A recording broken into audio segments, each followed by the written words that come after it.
ഏകജാതനായ പുത്രൻ കുരിശിൽ മരിച്ചത് എന്തിനാന്ന് ചോദിച്ചാൽ, ഒന്നാമത് പറയും, പറുദീസയുടെ അതിർത്തികൾ വിസ്തൃതമാക്കുവാൻ വേണ്ടിയാണ് ഈ വലിയ വെള്ളിയാഴ്ചയുടെ അനുഭവം. ആദമും ഹവ്വയും പാപം ചെയ്തു, അവരെ പറുദീസയിൽ നിന്ന് പുറത്താക്കി, അവിടെ കാവലിന് ക്രോബകളെ ഏൽപ്പിച്ചു.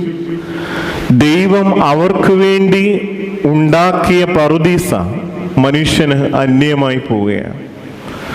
ആ പറുദീസയിലേക്ക് അവനെ തിരികെ കൊണ്ടുവരുവാൻ വേണ്ടിയാണ് ഏകജാതനായ പുത്രനെ ഈ ലോകത്തിലേക്ക് അയച്ചത്.